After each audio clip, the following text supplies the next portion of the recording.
ఈ రోజు మనం ఏం నేర్చుకుంటున్నాం? మరోసారి గ్రంథ విభజన. ఇది హెడ్డింగ్ రాసుకోండి. ఈ గ్రంథ విభజనలో మనం మొదట ఏం నేర్చుకున్నాము అంటే గ్రంథము ప్రాథమికంగా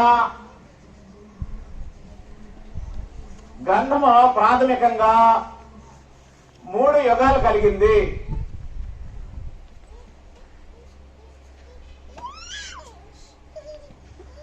గ్రంథము ప్రాథమికంగా ఎన్ని యుగాలు కలిగింది? 3 యుగాలు ఉన్నాయి గ్రంథంలో. మానవుడిని సృష్టించక ముందు సృష్టి ఎంతకాలం ఖాళీ ఉందో నాకు తెలియదు, కానీ ఆదామును సృష్టించినప్పటి నుండి ఈ రోజు వరకు 3 యుగాలు మనం లెక్కేస్తే అందులో మొదటి యుగం ఏ యుగము? పితరుల యుగము. ఈ పితరుల యుగము ఎన్ని సంవత్సరాలు అనుకున్నాం? 2500 సంవత్సరాలు. దీన్ని ఏ యుగం అన్నాము? పితరుల యుగము. పితరుల యుగము. ఆ తర్వాత యూదుల యుగం వచ్చింది. ఈ యూదుల యుగము ఆదాము నుండి లెక్కేస్తే ఎన్ని సంవత్సరాలు? 1500 సంవత్సరాలు. ఆ తర్వాత యూదుల యుగం తర్వాత ఏ యుగం వచ్చింది? క్రీస్తు యుగము, లేకపోతే క్రైస్తవ యుగం. ఈ క్రైస్తవ యుగము వచ్చి ఎన్ని సంవత్సరాలు అయింది? 2021 సంవత్సరం అయింది. ఇదేమవుతుంది? కొనసాగుతుంది. కొనసాగి ఏం జరుగుతుంది? నిత్యత్వంలో మింగిలైపోతాయి. పితరుల యుగం ఆగిపోయింది, యూదుల యుగము ఆగిపోయింది. ఇప్పుడు ఏ యుగం కంటిన్యూ అవుతుంది? క్రీస్తు యుగం కంటిన్యూ అవుతుంది. ఈ క్రీస్తు యుగం కంటిన్యూ అవుతుంది. ఎంతవరకు కంటిన్యూ అవుతుంది? ప్రభు అయిన క్రీస్తు అంటే ఈ యుగానికి సంబంధించిన పురుషుడు, ఈ యుగ పురుషుడైన క్రీస్తు తన తండ్రి అయిన దేవుని సెలవు వల్ల రెండోసారి భూమి మీదకి వస్తే, మధ్యాకాశంలోకి వస్తే, ఆయన వచ్చినప్పుడు ఈ పంచభూతాలు మిక్కటమైన వేండంతో లయమైపోతాయి. భూమి దాని మీద ఉన్న కృత్యాలు కాలిపోతే అప్పుడు ఈ యుగము ఎందులోకి వెళ్ళి కలుస్తుంది? నిత్యత్వంలో కలుస్తుంది. కాబట్టి గుర్తుంచుకోండి, నిత్యత్వంలో కలిసే ఈ యుగానికి వెనకనున్నటువంటి యూదుల యుగం కానీ పితరుల యుగం కానీ సహకరిస్తుంది. కాబట్టి ఈ యుగం కంటిన్యూ అయ్యి ఎందులో కలుస్తుంది? నిత్యత్వంలో కలుస్తుంది. ఇలా కలుస్తున్నటువంటి ఈ యుగానికి వెనుకున్నటువంటి యూదుల యుగము పితరుల యుగం ఏం చేస్తాయి? సపోర్ట్ చేస్తాయి. అలాగా వాటి సపోర్ట్ ని బట్టి ఒక యుగం తర్వాత ఒక యుగం తర్వాత ఒక యుగం వచ్చింది. అలాగా గుర్తుంచుకోండి. ఈ యుగానికి సంబంధించిన మ్యాటర్ కొద్దిగా ఉంటది, కొంచెమే. ఇప్పుడు పితరుల యుగమే ఎన్ని సంవత్సరాలు అనుకున్నాం? 2500 సంవత్సరాలు అయితే దాని మ్యాటర్ ఎంత ఉంటుందో తెలుసండి? దాని మ్యాటర్ కొంచెమే ఉంటుంది. దాని మ్యాటర్ ఎంతంటే ఆది కాండం 1వ అధ్యాయం నుండి నిర్గమకాండము 19వ అధ్యాయం వరకు, అంటే ఒక 50, ఇవి ఒక 19, మొత్తం ఎన్ని? 69 అధ్యాయాలు మాత్రమే. 69 అధ్యాయాలు మాత్రమే ఈ యుగానికి సంబంధించి ఉంటాయి. ఇప్పుడు రెండో యుగం ఎంత ఉంది? రెండో యుగం ఎంత ఉందంటే నిర్గమకాండము 20 నుండి అపోస్తుల కార్యములు 1వ అధ్యాయం వరకు. అంటే ఎన్ని అధ్యాయాలు? నిర్గమకాండము 20 నుండి అటు 20 అంటే అవి 40 కదండి. ఇవి ఒక 20, లేవి కాండము ఒక 26, సంఖ్యాకాండము, ద్వితీయోపదేశ కాండము, యెహోషువ, న్యాయాధిపతులు, రూతు, ఈ మిగతా చరిత్ర అంతా ఎక్కువ పుస్తకాలు, ఎక్కువ అధ్యాయాలు ఎందులో ఉంటాయి? యూదుల యుగంలో ఉంటాయి. నమ్మకం చూడండి. ఇక్కడ సంఖ్యాపరంగా ఈ యుగం ఎన్ని సంవత్సరాలు? 1500 సంవత్సరాలు. 1500 సంవత్సరాల యుగానికి బైబిల్లో ఎక్కువ మ్యాటర్ ఉంది. పితరుల యుగానికి బైబిల్లో తక్కువ మ్యాటర్ ఉంది. కానీ పితరుల యుగానికి ఎక్కువ సంవత్సరాలు ఉన్నాయి, యూదుల యుగానికి తక్కువ సంవత్సరాలు ఉన్నాయి. ఆ తర్వాత వచ్చే ఈ యుగము క్రీస్తు యొక్క జన్మ నుండి ఇప్పటి వరకు 2021 సంవత్సరాలు అయ్యాయి. ఇది ఎంతకాలం ఉంటుందో మనకి ఎవరికి తెలియదు. కానీ నువ్వెవరు అంటే నేను క్రైస్తవుడు అని చెప్పుకుంటున్నావు. నువ్వు క్రైస్తవుడు అయితే ఏ యుగానికి సంబంధించిన వాడు అయి ఉంటావు? నిత్యత్వానికి నిత్యత్వంలో కలిసిపోయే యుగానికి సంబంధించిన వాడే క్రైస్తవుడు. కాబట్టి ఈ క్రైస్తవ్యం అనేది ఎక్కడ ప్రారంభమైంది అంటే ఇదిగో ఇక్కడ ప్రారంభమైంది. యేసుక్రీస్తు రాకతో ఆయన మృతుల పునరుత్థానం తర్వాత పెంతెకొస్తు పండుగ రోజు నుండి ఈ యుగం ప్రారంభమై అపోస్తలుల కార్యములు 2వ అధ్యాయం నుండి ప్రారంభమై ప్రకటన గ్రంథం 22 22 అధ్యాయం వరకు ఈ యుగానికి సంబంధించి బ్రతకడానికి కావలసిన మ్యాటర్ కలిగి ఈ యుగము మార్చకుండా మారిపోకుండా యేసుప్రభు వచ్చినంత వరకు అవి ఎన్ని సంవత్సరాలు మనకు తెలియదు. 10,000 సంవత్సరాల, 20,000 సంవత్సరాల, 1,00,000 సంవత్సరాల, 1,00,00,000 సంవత్సరాలు, ఇంకెన్ని సంవత్సరాలు అవుతాయో మనకు తెలియదు. కానీ అన్ని సంవత్సరాలకి సరిపడినంత మ్యాటర్ క్రైస్తవులకు దేవుడు ఇచ్చాడు. ఓకేనా? అది గ్రంథం, అది గ్రంథ విభజన. గ్రంథ విభజనలో మొదట మనము ఏం నేర్చుకున్నామంటే బైబిల్ ఎన్ని యుగాలకు సంబంధించి ఉంది? 3 యుగాలకి. 3 యుగాల్లో మొదటి యుగము పితల యుగము 2500 సంవత్సరాలు ఎక్కువ, మ్యాటర్ తక్కువ. రెండో యుగము యూదుల యుగము 1500 సంవత్సరాలు తక్కువ, మ్యాటర్ ఎక్కువ. మూడో యుగము క్రీస్తు యుగము ఇప్పుడు ఎన్ని సంవత్సరాలు అయింది? 2021 సంవత్సరాలు అయింది. మ్యాటర్ తక్కువ, సంవత్సరాలు ఎక్కువ. నీకు ప్రకటన గ్రంథం 22 అధ్యాయం వరకే ఉంటది మ్యాటర్. కానీ ఎన్ని వేల సంవత్సరాలు అవుతుందో, ఎన్ని లక్షల సంవత్సరాలు అవుతుందో, ఇంకెన్ని తరాలు అని రాకంటూ ఉంటాడు, మనకి ఎవరికి తెలీదు. అంతవరకు ఏం కొనసాగుతుంది? ఈ యుగం కొనసాగుతుంది. ఈ యుగాన్ని బట్టి నువ్వు గ్రంథాన్ని గ్రహించితే, ఈ యుగాన్ని అనుసరించి నీది క్రైస్తవ్యం అయితే అప్పుడు నీకు నిత్యత్వం ప్రాప్తిస్తుంది. కానీ కలిపి కొట్టి కావేట్రంగా చేసావా, గ్రంథం నీ చేతులుందని ఇష్టానుసారంగా మొత్తం యుగాలన్నీ కలిపి మ్యాటర్ అంతా కలిపావా, దెబ్బతినేస్తావు, జాగ్రత్త. అలా గ్రంథాన్ని విభజించుకోవాలి. కూడా ఉదాహరణ చెప్పనా? మీకు ఆల్రెడీ చెప్పేసిన విషయాలు మరోసారి రిమైండ్ చేస్తున్నాను. ఇప్పుడు ఈ యుగంలో, ఈ పితరుల యుగంలో దేవుడు ఉన్నాడా? దేవుడు ఉన్నాడు.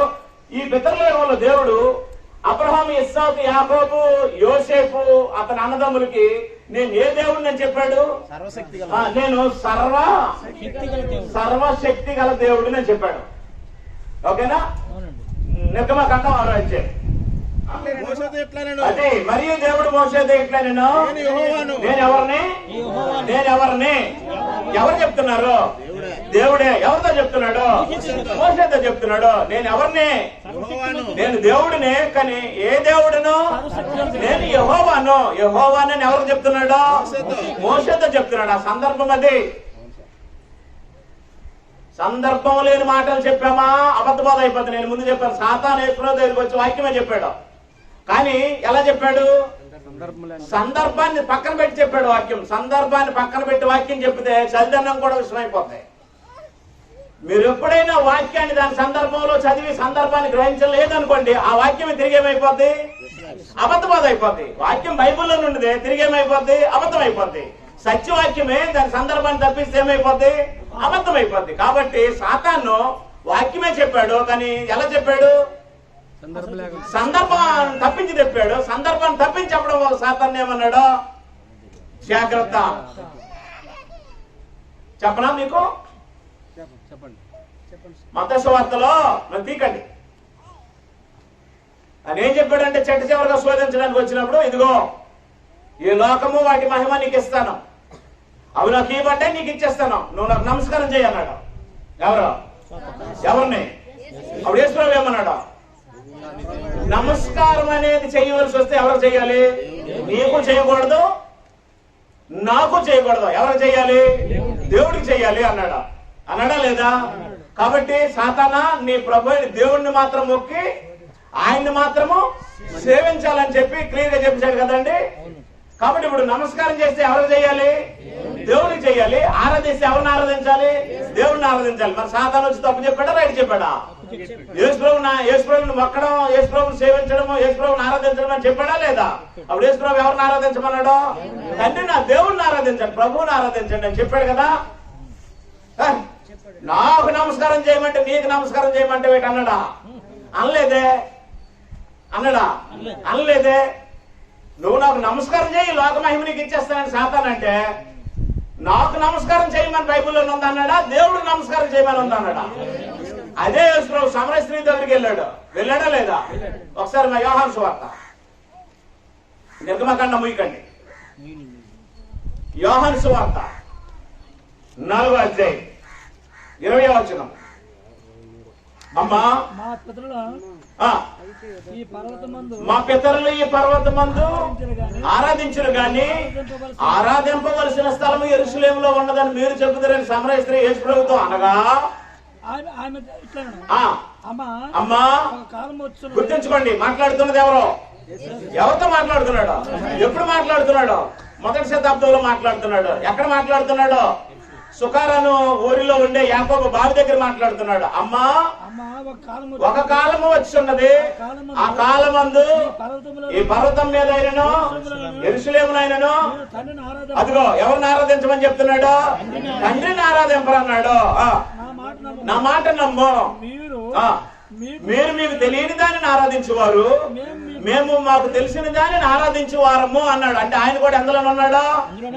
ఆరాధించే వారిలో ఉన్నాడు. కాబట్టి సాతాను వచ్చి నువ్వు నాకు మొక్క అంటే, యేసు ప్రభు నువ్వు నాకు మొక్క అన్నాడా?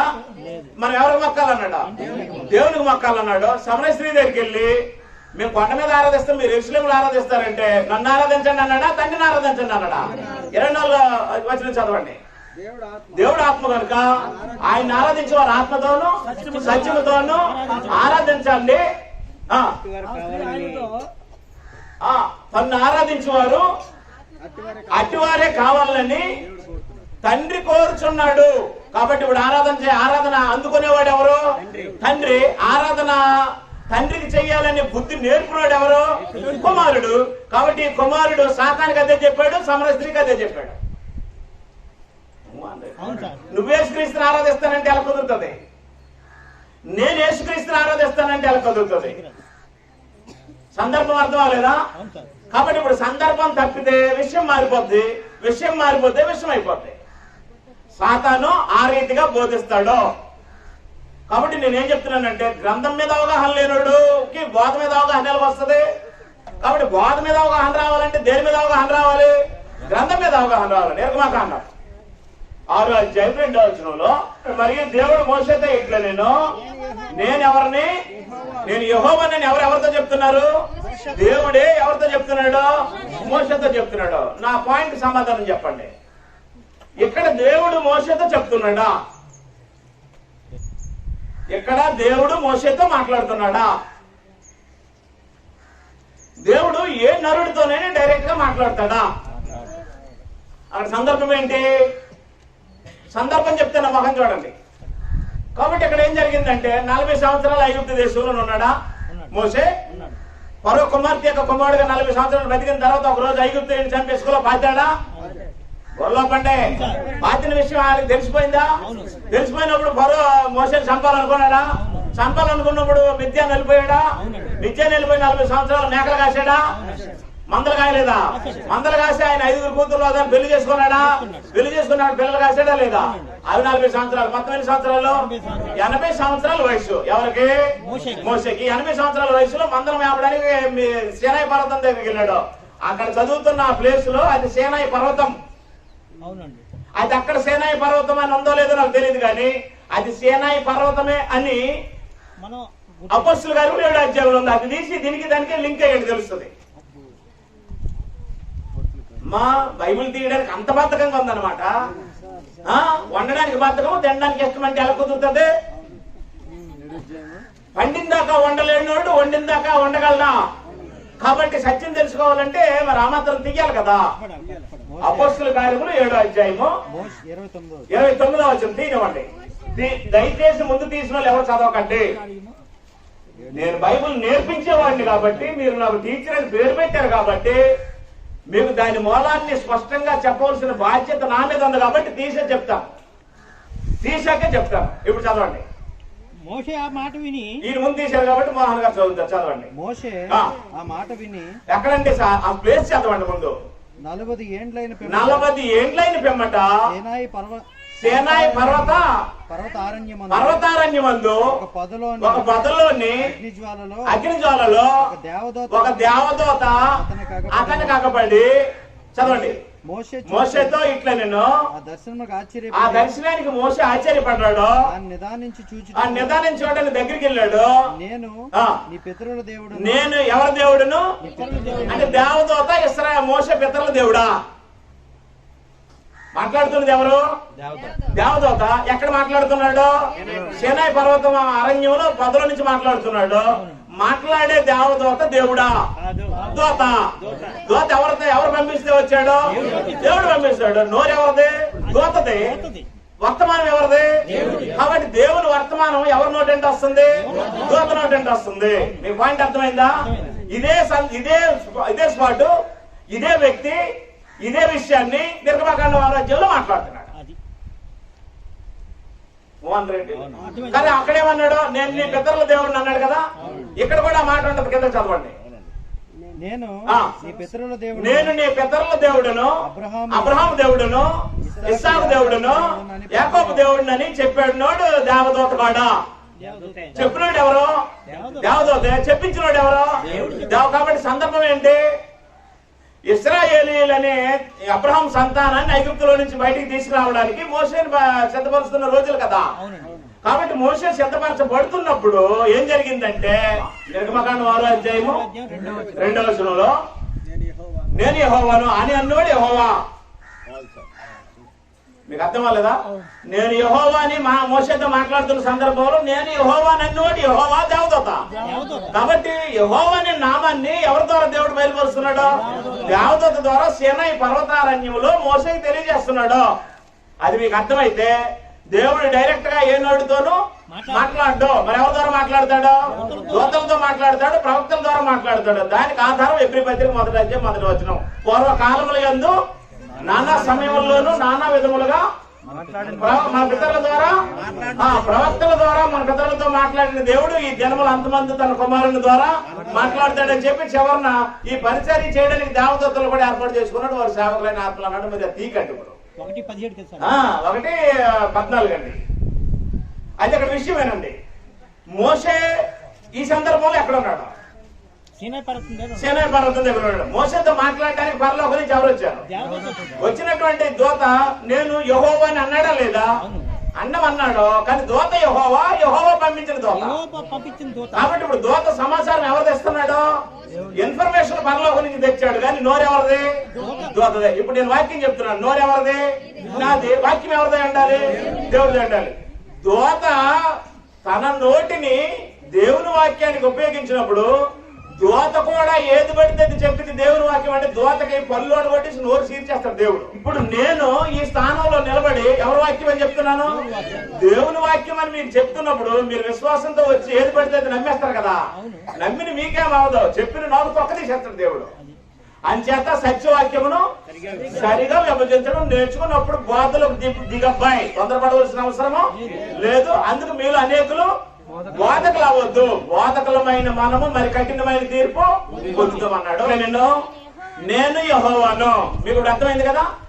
అంటున్నది ఎవరు? దూత. అనమన్నది ఎవరు? దేవుడు. కాబట్టి ఏమనమన్నాడు? నువ్వు మోషే దగ్గరికి వెళ్ళు, నేను యెహోవానని నువ్వు చెప్పు అన్నాడు. కాబట్టి ఇప్పుడు దూత చేయమని చెప్తున్నాడు, నేను యెహోవానని చెప్తున్నాడు. కాబట్టి ఇప్పుడు పితరుల యుగానికి సంబంధించి యూదుల యుగానికి సంబంధించి దేవునిలో వేరియేషన్ దూత క్లియర్ చేసేస్తాడు. ఇప్పుడు అక్కడ ఉంది, కింద మీరు చదవండి. నేను యెహోవాను, సర్వశక్తి గల దేవుడు అని పేరున.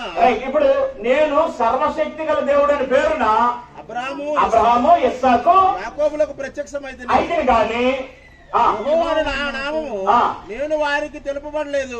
ఇప్పుడు ఈ నామం ఏ యుగానికి సంబంధించింది? యెహోవా అనే నామం ఏ యుగానికి సంబంధించింది? ధర్మశాస్త్ర యుగానికి సంబంధించిందని. ఈ యెహోవా అనే నామాన్ని ఎక్కడ మోషేకి తెలియజేసిన వాడు దేవుడు ఇంతకు ముందున్న మనుషులకి తాను ఎవరైనా తెలియజేసుకున్నాడు? సర్వశక్తి గల దేవుడు అని తెలియజేసుకున్నాడు. అంటే ఇక్కడ ఏం దేంతో పని లేదు, నామం లేదు ఇక్కడ దేవుడికి. మరి ఏముంది? శక్తే ఉంది. ఆ శక్తి గల దేవుడు శక్తితో పాటు ఇక్కడ ఏం ధరించుకున్నాడు? నామాన్ని ధరించుకున్నాడు. ఆ నామాన్ని ధరించుకున్న దేవుడు ఎన్ని సంవత్సరాలు ఈ మనుషులతో ఈ నామంతో పనిచేశాడు?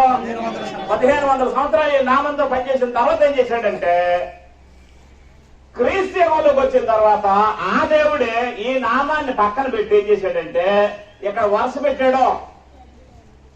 ఇప్పుడు ఏంటి వరుస అంటే మత్తయి సువార్త 6:9 వచనం. కాబట్టి మీరు ఏలాగ ప్రార్థన చేయండి అన్నాడా? ఈ ప్రార్థన చేయండి అన్నాడా? ఏలాగ ప్రార్థన చేయండి అనేది మాదిరి, ఈ ప్రార్థన చేయండి అనేది వచ్చు. మీరు ఏ ప్రార్థన చేయండి అన్నాడా? ఏలాగ ప్రార్థన చేయండి అన్నాడా? ఏలాగ ప్రార్థన చేయండి అన్నాడు. మరొక మాట చెప్తాను, ఒకసారి నమ్మకం చూస్తారా? ఈ ప్రార్థన బైబిల్లో ఇంకెక్కడైనా ఉందా? మరి ఇంకెక్కడైనా ఎవరైనా చేశారా? పేతురు గాని, పౌలు గాని, బర్నబా గాని, యోహాను గాని, తిమోతి గాని ఎవరైనా ఈ ప్రార్థన చేశారా? చేయలేదు. ఇలా చేశారు. ఎలా చేశారంటే ఎలా చేశారు? ఆ ప్రార్థనలో క్లుప్తత ఉంటది, కంటెంట్ ఉంటది.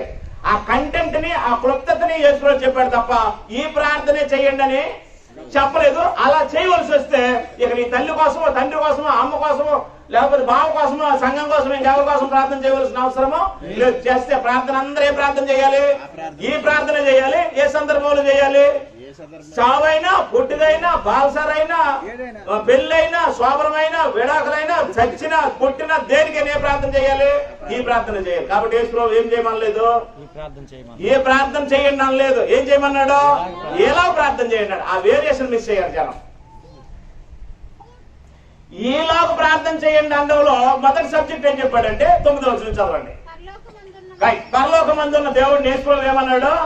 తండ్రి అన్నాడు. కాబట్టి ఇప్పుడు యెహోవా అనే నామాన్ని ధరించిన ఇశ్రాయేలీయుల దేవుడు ఈనాడు క్రైస్తవ యుగానికి సంబంధించిన క్రైస్తవులకు ఏమవుతాడు?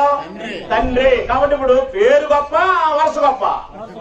ఎక్కడేమో శక్తితో నడిపించాడు, ఎక్కడేమో పేరుతో నడిపించాడు, ఎక్కడేమో వరుసతో నడిపిస్తున్నాడు. కాబట్టి ఈరోజు దేవుడు నీకేమవుతాడు? తండ్రి. 1 కొరింథీ పత్రిక 8వ వచనం. ఆకాశమందు గాని భూమి మీద అయినను దేవతలు అనబడిన ఎన్నను మనకు ఒక్కడే దేవుడు ఉన్నాడు. ఆయన ఏమవుతాడట? తండ్రి. ఆయన నుండి సమస్తమును కలిగిన ఆయన నిమిత్తం మనం ఉన్నాం. మరియు మరి 2వ టాపిక్ లోకి వెళ్ళినప్పుడు మరొక వ్యక్తిని పరిచయం చేశాడు కదా. మరియు ప్రభువు ఒక్కడే. ఎవరా ప్రభువు? ఆయన యేసుక్రీస్తు. కాబట్టి ఇప్పుడు యేసు ప్రభు నీకేమయ్యాడు? ఆకాశమందు గాని భూమి మీద గాని దేవతలు అనబడిన ఉన్నను మనకు ఒక్కడే దేవుడు ఉన్నాడు. ఆ దేవుడు నీకు, నాకు, అందరికి ఏమవుతాడు? తండ్రి. అది ఎక్కడ రాశాడా? ఎక్కడ రాశాడా? బోర్డు మీద చూడండి. ఎక్కడ రాశాడా? ఎక్కడ రాశాడా? ఎక్కడ రాశాడా? మరి ఈ యుగంలో ఏమై ఉన్నాడు ఆయన? ఆ దేవుడే. ఈ యుగంలో ఏమై ఉన్నాడు? ఆ దేవుడే. ఈ యుగంలో ఏమయ్యాడు? తండ్రి. కాబట్టి ఇప్పుడు దేవుడు నీకేమవుతాడు? తండ్రి. అయితే ఆ తండ్రి అని ఆయన నీకు పరిచయం చేసిన వాడు నీకేమయ్యాడు అని రాశాడు. చదవండి, చదవచ్చును. మరియు మనకు ప్రభు ఒక్కడే, ఆయన యేసుక్రీస్తు. ఆయన ద్వారా సమస్తమును కలిగిను, మనం ఆయన ద్వారా కలిగిన వారము. కిందనే ఎందుకు నా ముఖం చూస్తున్నారు? బైబిల్ చదివినప్పుడు నాకు అర్థం అవట్లేదు. బైబిల్ చదివినంత వరకు ఏం చూడాలి? బైబిల్ చదివి అయిపోయిన తర్వాత నా ముఖం చూడాలి. అందరి యందు ఈ జ్ఞానం లేదు. మరి ఏ జ్ఞానం ఉంది? చాలండి, చాలండి బిఆర్ఓ గారు. ఇప్పుడు అందరి యందు ఈ జ్ఞానం ఉంటే ఎన్ని యుగాలు ఉండాలని అర్థం అవ్వాలి? 3 యుగాలు. 3 యుగాల్లో మొదటి యుగం ఏ యుగము? పితరయుగం. పితరయుగంలో దేవుడు ఏ దేవుడే ప్రత్యక్షమయ్యాడు? సర్వశక్తి గల దేవుడే ప్రత్యక్షం. 2వ యుగం ఏ యుగము? యూదుల యుగము. యూదుల యుగంలో ఏ దేవుడు ఎలా ప్రత్యక్షమయ్యాడు? యెహోవా ప్రత్యక్షమయ్యాడు. నువ్వు యూదుడు అయితే ఆయన యెహోవాని పిలువు. నువ్వు యూదుడు అయితే సున్నతి చేసుకో.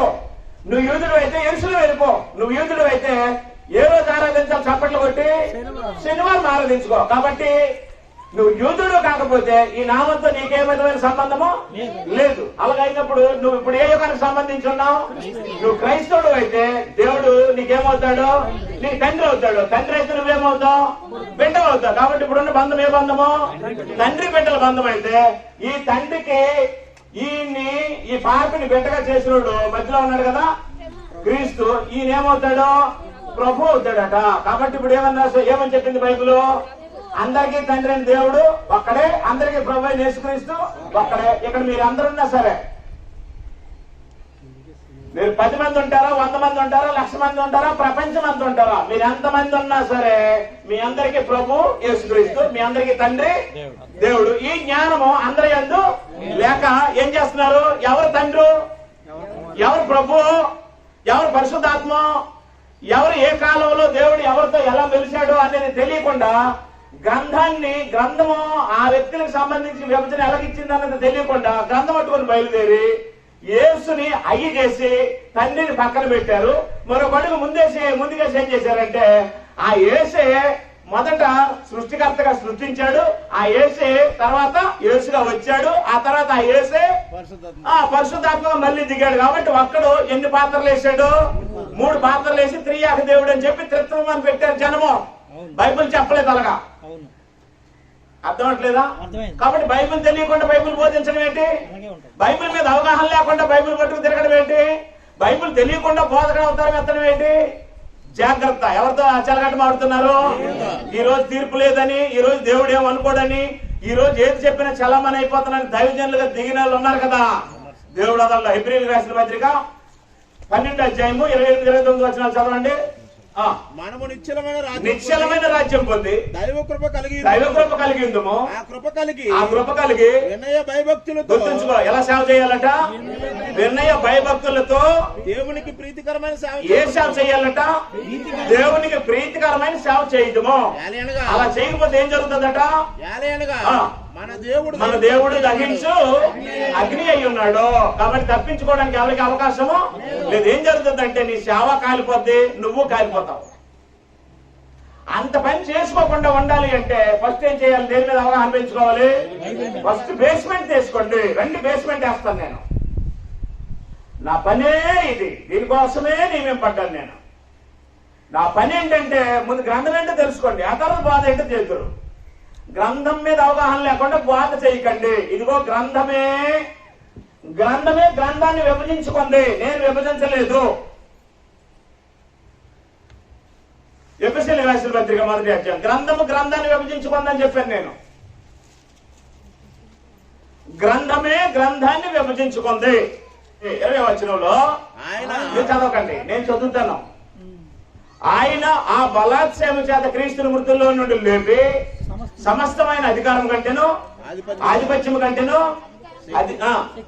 శక్తి కంటేను, ప్రభుత్వం కంటేను, ఈ యుగమందు మాత్రమే కాక రాబో యుగమందును. అంటే అక్కడ 2 యుగాలు ఉన్నాయా లేవా? ఈ యుగము, రాబో యుగం. వాళ్ళు మాట్లాడుతున్నది ఏ యుగము? ధర్మశాస్త్ర యుగము. రాబోయే యుగమే యుగము క్రైస్తవ యుగం. కాబట్టి యుగాలు మాట్లాడిందా బైబిల్? మాట్లాడింది. మొదటి తిమోతి పత్రిక 1వ అధ్యాయం 17వ వచనం బైబిల్ యుగాలు మాట్లాడింది. సకల యుగములలో రాజైంది. ఎన్ని యుగాలు ఉన్నాయి? నేను చెప్పాను బైబిల్ యుగాలు మాట్లాడిందని. మాట్లాడలేదా? మాట్లాడిన బైబిల్లో మనం వెరిఫికేషన్ చేసి చూస్తే ఎన్ని యుగాలు తేలుతాయి? 3 యుగాలు తేలుతాయి. ఆదాము నుండి నేటి వరకు ఎన్ని సంవత్సరాలు?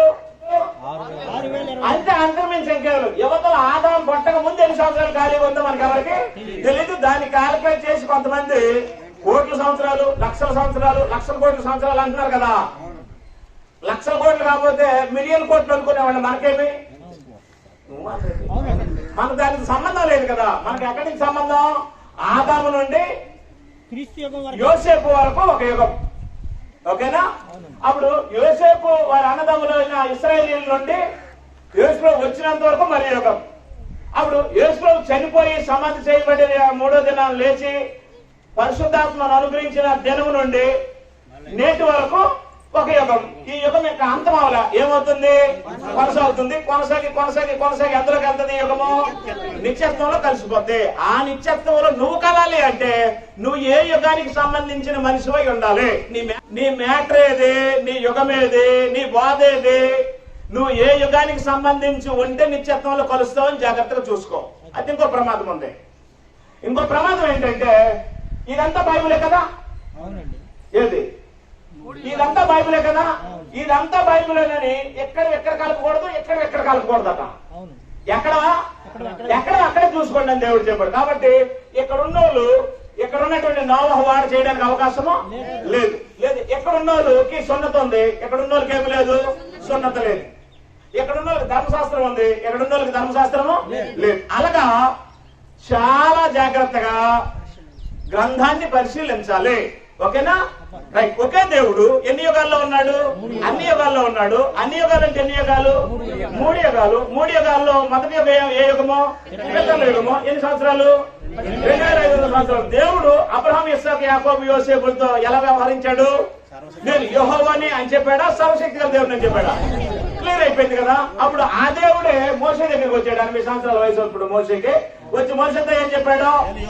నేను యెహోవాని అన్నాడు. యెహోవా అనే నామము ఎడిషనల్ గా ధరించాడు. ఇక్కడ అది ధరించిన నామము అని కీర్తనలో రాసి ఉంది. చూపించాలా? 83వ కీర్తన అండర్లైన్ చేయండి దాన్ని.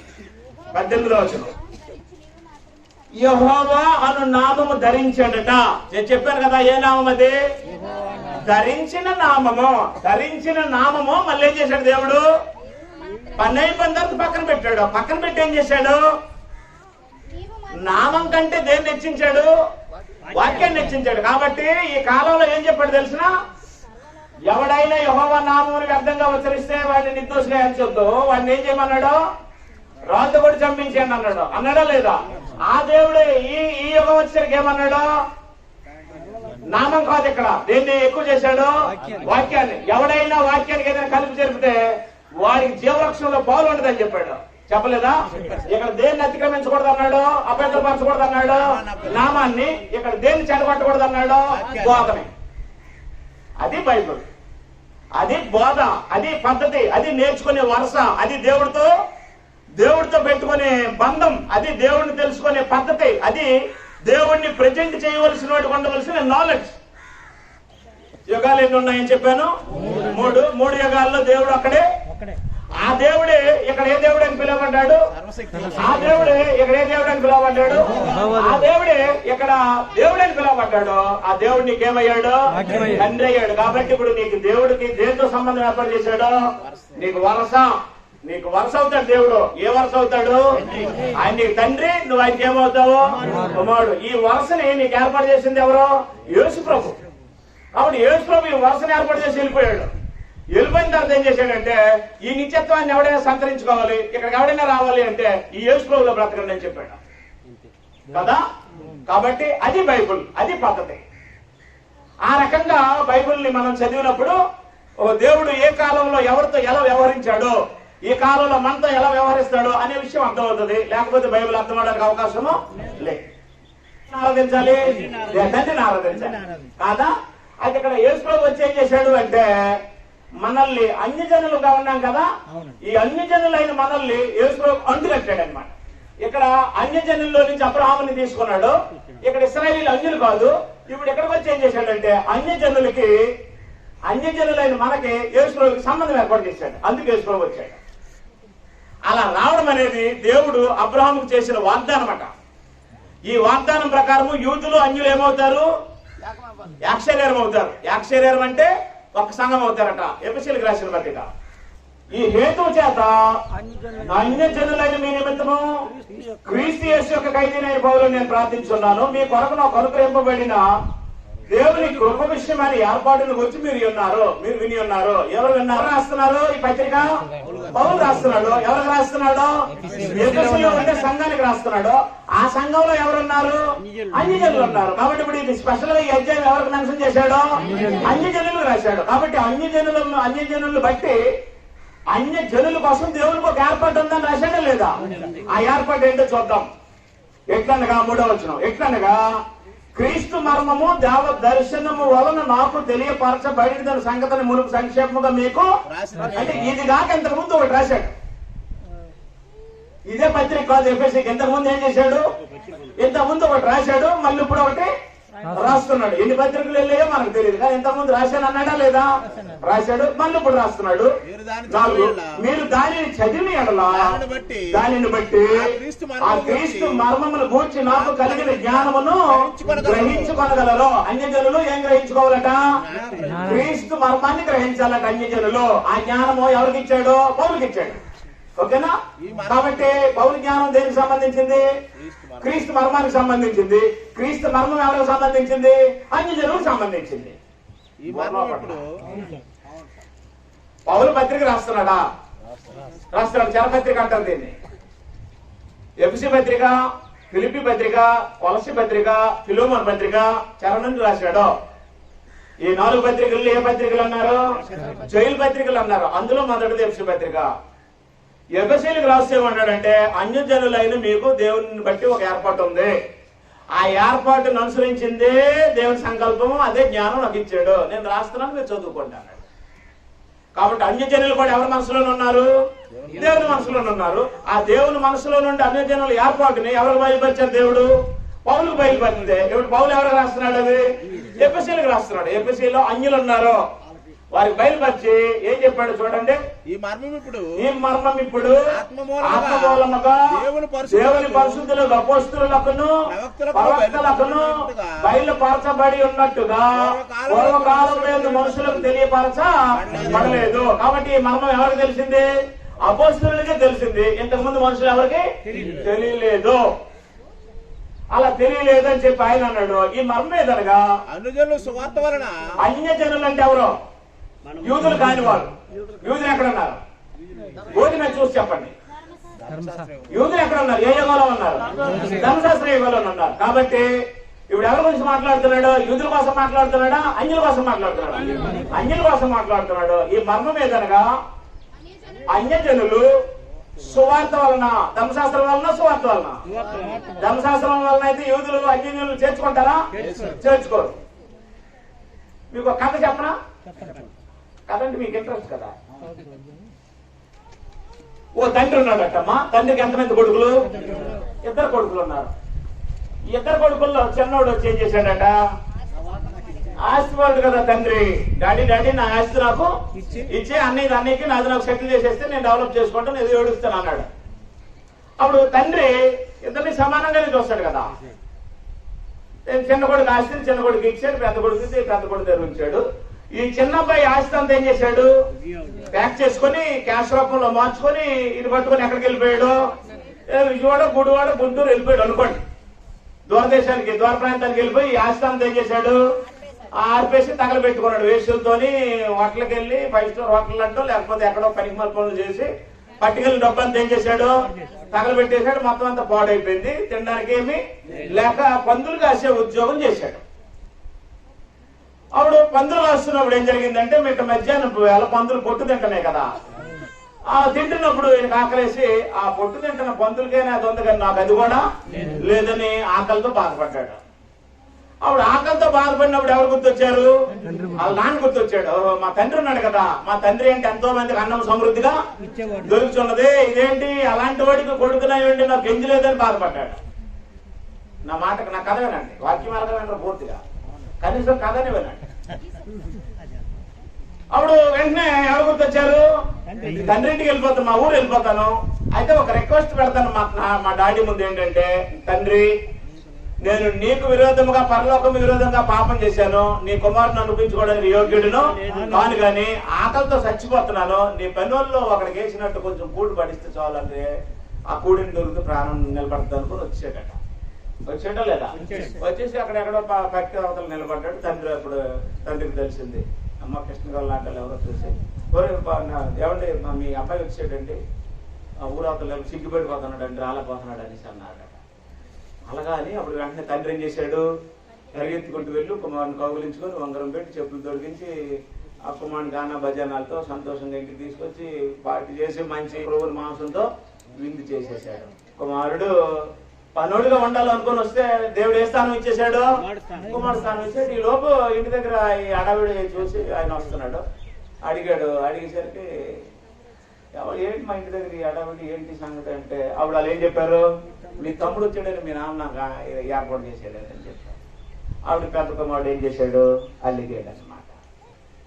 అప్పుడు ఏమంటే మీ పెద్ద అబ్బాయి మీరు ఇలా చేస్తున్నారని ఇంట్లోకి రావట్లేదని ఎవరో తండ్రికి చెప్తారు. చెప్పిన అంటే తండ్రి పెద్దోడి దగ్గరికి వెళ్ళాడు. నాయన ఏంటి పని అని నేను చేస్తాను, ఇంతకాలం నుంచి నీతో ఉన్నాను, నిన్ను నమ్ముకున్నాను, ఏనాడైనా నాకు ఒక మేకపిల్ల పోసి నాయన ఇదిగో నువ్వు నాకు బిడ్డ పెద్ద కుమారుడు ఏనాడైనా ఫంక్షన్ చేసావా, నాకు అన్నం పెట్టావా, నన్ను ఎప్పుడైనా ఇలా కనపరిచావా? ఈ వికారుడు వెళ్ళిపోయి వీడు చేసిన పోవడానికి పనులని చేసుకుని డబ్బు దాఖలు పెట్టుకుని వేసులతో తిరిగి నువ్వు నెత్తి మీద పెట్టుకుని పండుగ చేస్తున్నావు అని నువ్వు ఏమని చెప్పుకోవాలంటే, అప్పుడు తండ్రి ఏమన్నాడు? నావెన్యూ ఈ తమ్ముడు చనిపోయి తిరిగి.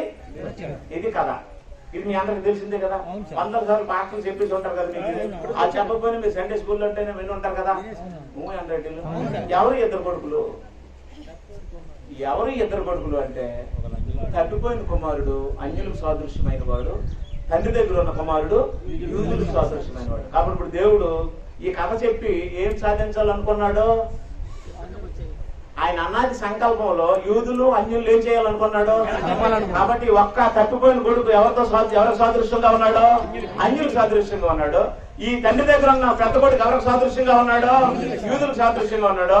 యేసు ప్రభు ఏమో మర్మంగా దీన్ని బోధించాడు. ఓకేనా? యేసు ప్రభు దీన్ని మర్మంగా బోధిస్తే పౌలు దీన్ని బాహ్యంగా బోధించాడు. ఏమన్నాడు? ఎఫెసీయులకు 3:6 ఈ మర్మం ఏదనగా అన్యజనులు అంటే తప్పిపోయిన వారు, తప్పిపోయిన కుమారుడికి సాదృశ్యమైన వారు సువార్త వలన క్రీస్తు యేసునందు యూదులతో పాటు సమాన వారసులను ఏమన్నాడు? ఆ శరీరం అనేదాన్ని గీత పెట్టండి, గీత పెట్టండి అని 5 నిమిషాలు అయింది. నేను చెప్పాను, ఇంకా గీత పెట్టలేదు. మీరు దేని కింద అండర్లైన్ చేయాలి? శరీరం అని దగ్గర ఇంకెక్కడా వద్దు. ఒక శరీరం అందలి సాటి అవయవములను వాగ్దానములు పాలు ఆరునై ఉన్నారు అన్నది ఈ మర్మము. అన్యజనులు యూదులతో పాటు ఏమవ్వాలి? చెప్పండి నా సమాధానం. అన్యులు యూదులు ఏమవ్వాలి? కలిసి ఒక శరీరం అవ్వాలి. ఒక శరీరమై కలిసిన వీరందరూ ఏమనిపించాలి? వాగ్దానానికి వారసులై నిత్యత్వాన్ని అనిపించాలి. ఇది దేవుని అనాది మర్మమై ఉన్న సంకల్పము. ఇది నేను ముందు రాశాను, మీకు గుర్తుందో లేదో మళ్ళీ చదువుకోండి. మళ్ళీ రాస్తున్నాను.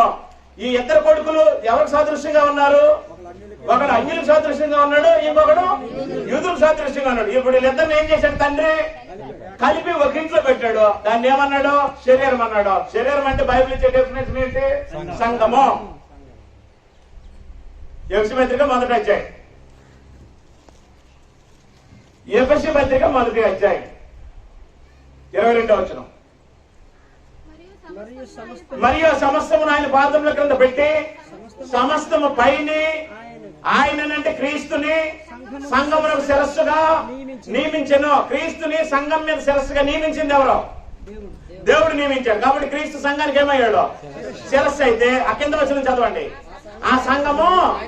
కాబట్టి ఇప్పుడు సంఘాన్ని బైబిల్ ఏమని వర్ణించింది? శరీరం అయితే ఎంతమంది కలిస్తే శరీరం అవుతుంది? అనాది దేవుని సంకల్పంలో ఎంతమంది కలిస్తే సంఘం అవుతుంది? శరీరం అవుతుంది. యూదులు అన్యులు కలిస్తే ఏమవుతుంది? సంఘం అవుతుంది. ఆ సంఘాన్ని బైబిల్ ఏమన్నది? శరీరం అన్నది. అలాంటి శరీరాలు ఎన్ని శరీరాలు అన్నది? చూడండి, 4వ వచనం చదవండి. అండర్లైన్ చేశారా? శరీరము. శరీరం ఒక్కటే, ఆత్మీయం ఒక్కటే, నిరీక్షణ ఒక్కటే, విశ్వాసం ఒక్కటే, బాప్తిసం ఒక్కటే, ప్రభు ఒక్కడే, పరిశుద్ధాత్మ అక్కడే, అందరికి తండ్రి అయినా దేవుడు అక్కడే. ఒక్కటని బైబిల్ చెప్తే రెండోది నువ్వు ఎందుకు కట్టావు? ఒక్కటి అనాది మర్మంలో ఉంది. ఆ ఒక్కటి ఎలా తయారవుతుందంటే ఇటు అన్యులు అటు యూదులు బాప్తిసం పొందితే క్రీస్తు మంది ఏమవుతారు? ఒక సంఘం అవుతారు, ఒక శరీరం అవుతారని బైబిల్ చెప్తే నువ్వు రెండోది ఎందుకు కట్టావని మెడబెట్టేస్తాడు దేవుడు. పట్టుకోడా? నా బైబిల్ పట్టుకుంటే ఎన్ని వస్తాయి?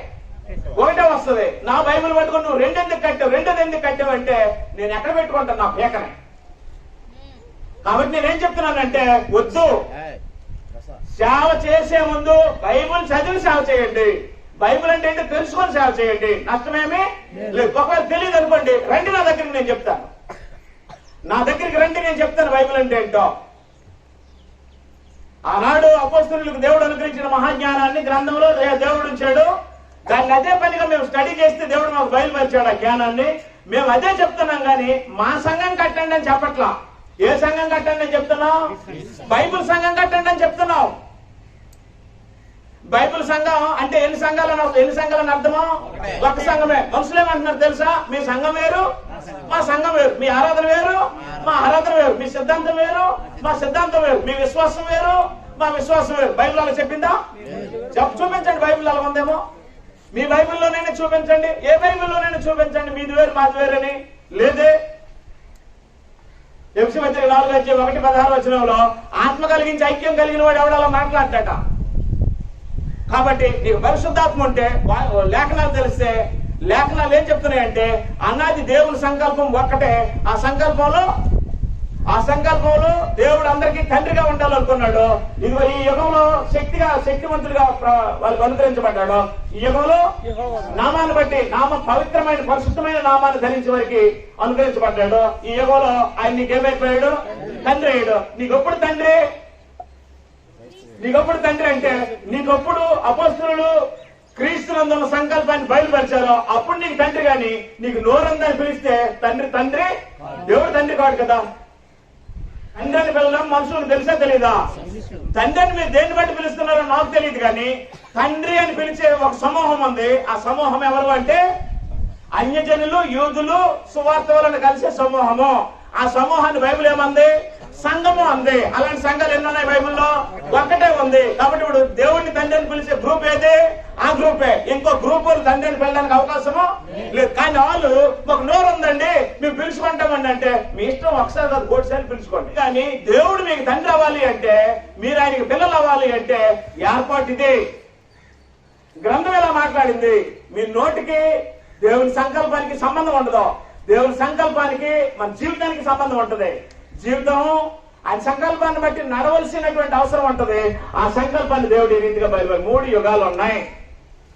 నువ్వు ఏ యుగానికి సంబంధించిన వాడివి అంటే నిత్యత్వంలో కలిసిపోయే యుగానికి సంబంధించిన మనిషివి. ఈ నిత్యత్వానికి సంబంధించిన యుగంలో దేవుడు నీకు ఏమవుతాడు? తండ్రి. ఇక్కడ ఆరాధన పాత్రుడు ఎవరు? తండ్రి, దేవుడే. ఇక్కడ ఆరాధన పాత్రుడు ఎవరు? దేవుడే. ఇక్కడ ఏ రోజు ఆరాధించేవారు?